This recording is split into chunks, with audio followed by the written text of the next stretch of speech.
রক্ষা করার জন্য যখন সরকার কোনো পদক্ষেপ গ্রহণ করবে সেটাকে আপনি বলবেন স্বৈরাচারী, সেটাকে আপনি বলবেন জনগণের অধিকার হরণ, এটা তো ঠিক নয়। নিশ্চয়ই এই বিষয়টি জনাব আহমেদ আজম, আমি আপনার কাছে ফিরবো, কিন্তু আমাকে একটি বিরতিতে যেতেই হবে।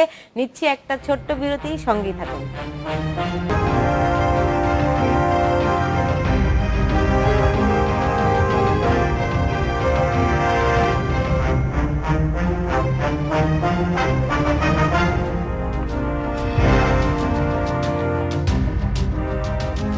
বিরতির পর ফিরে এলাম, দেখছেন বাংলাদেশ এখন।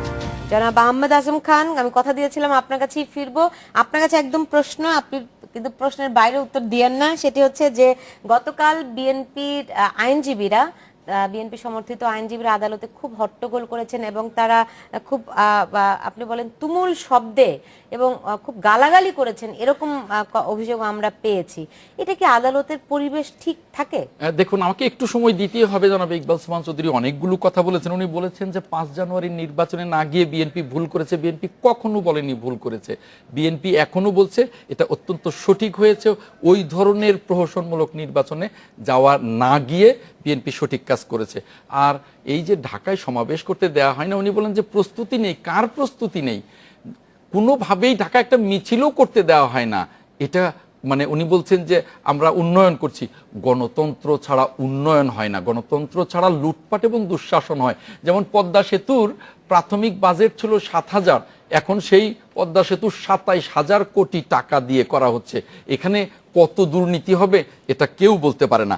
আর ১৩ সালের জ্বালাও পোড়াও আন্দোলনের কথা বলেছেন। আমি কিন্তু এক পদ্মা সেতু দিলাম, আমি কিন্তু ডেস্টিনি, হলমার্ক, অন্য কিছুই, সোনালী ব্যাংক, অন্য কিছুই সময়ের অভাবে বললাম না। আর ১৩ সালের জ্বালাও পোড়াও আন্দোলনের কথা বলেছেন। শোনেন, আন্দোলনে ক্ষয়ক্ষতি হয়, এটা ৬৯-এ দেখেছি, এটা তার পর থেকে যত গণ আন্দোলন সবই দেখেছি। তারপরেও ১৩ সালে যেটা হয়েছে, সরকারি এজেন্সি দিয়ে জ্বালাও পোড়াও করে বিএনপির উপরে দায় চাপানোর এটা দেখেছি। আর দুর্নীতি করলে মামলা হবে, শুনেন শেষ করছি দ্রুত, দুর্নীতি করলে মামলা হবে। ওনাদের ৭,০০০ মামলা প্রত্যাহার করা হয়েছে। আর আমাদের এক একজনের নামে ৫০, ৬০, ৭০, ৮০টা মামলাও দেওয়া হচ্ছে। আর দুদক কি করেছে? শুধু ১৬ জনকে দায় মুক্তি দেয়নি, রেলের কালো বিড়াল খ্যাত ইউনুস মৃধাকে পর্যন্ত দায় মুক্তি দিয়েছে। আর ঢাকা সিটি কর্পোরেশন নির্বাচন এই জানুয়ারিতে কেন? কারণ বিএনপির নির্বাচনকে ভিন্ন খাতে প্রবাহিত করবার জন্যেই, যাতে আন্দোলনকে, যাতে বিএনপি আন্দোলন না করতে পারে, সেজন্যে এটা একটা কৌশল ছাড়া কিছু না। আর এই যে আমেরিকার ফার্গুন্স হত্যার কথা বললেন, কোন আমেরিকা? মার্কিন যুক্তরাষ্ট্র। যে মার্কিন যুক্তরাষ্ট্রকে সরকার একেবারে ১৪ গোষ্ঠী উদ্ধার করেন, সেই মার্কিন যুক্তরাষ্ট্রেও কিন্তু অবাধ এবং নিরপেক্ষ নির্বাচন হয়, এবং অবাধ এবং নিরপেক্ষ নির্বাচনেই কিন্তু সেখানকার সরকার গঠিত হয়। আর আদালতের কথা বললেন যে গালিগালাজ, কোনো গালিগালাজ নয়। এই আদালতের প্রতি আমরা আস্থাহীনতার কথা বলেছি, আদালত ট্রান্সফারের কথা বলেছি, কোনোভাবেই আমাদের কথা শোনা হয় না। একটি মামলা বছরের পর বছর ঘুরে। আর ম্যাডাম খালেদা জিয়ার যে দুটো মামলাই রাজনৈতিক উদ্দেশ্যে, এই দুটো মামলায় ১ সপ্তাহের বেশি সময় দেওয়া হয় না। তার মানে ওনাকে সাজা দিতেই হবে, ওনাকে গ্রেপ্তার করতেই হবে, এইরকম একটা অসৎ উদ্দেশ্য নিয়ে, রাজনৈতিক উদ্দেশ্য নিয়ে মামলাগুলো।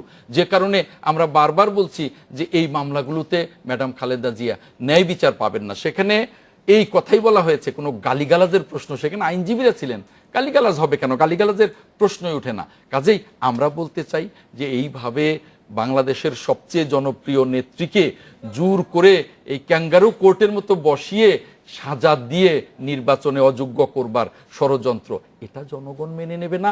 এবং গণতন্ত্রহীনতায় কোনো উন্নয়নও হয় না এবং হবে না। গণতন্ত্রহীনতায় দুঃশাসন হয়, লুটপাট হয়, দুর্নীতি হয়। আজকে পদ্মা সেতু দেখেন, আর আজকে সকল দুর্নীতিতে ছেয়ে গেছে দেশ।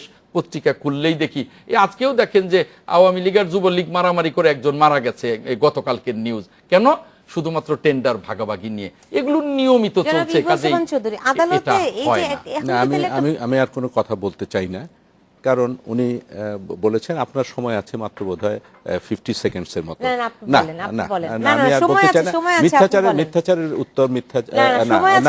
আমি শুধু এটুকু বলতে চাই যে ওনারা আন্দোলন করুক, আন্দোলনটা যেন সন্ত্রাস না করেন।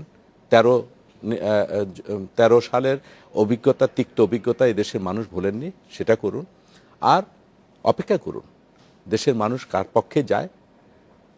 এই আমরাও টেলিভিশনে কথা বলছি, উনিও কথা বলছেন, জনগণ কাকে গ্রহণ করবে না করবে সেটা জনগণের উপরে ছেড়ে দেন। শুধু প্রলাপ বকলেই আর গোয়েবলসের কায়দায় বারবার একই জিনিস বললেই সত্য পরিণত হয়, এটা কিন্তু ইতিহাস বলে না। তাই আমি ওনার বক্তব্যের আর উত্তর আমি দিতে চাই না। আর আপনারও সময় শেষ, কারণ আপনি অ্যালাউ করেছেন ওনাকে 4 মিনিটের মধ্যে উনি বলেছেন, আমি আর বলতে চাই না। না, আপনাকে ধন্যবাদ, না আপনাকে ধন্যবাদ। আমরা শুধু চাই দেশের মানুষ যেন শান্তিতে থাকে, দেশে গণতন্ত্র যেন থাকে।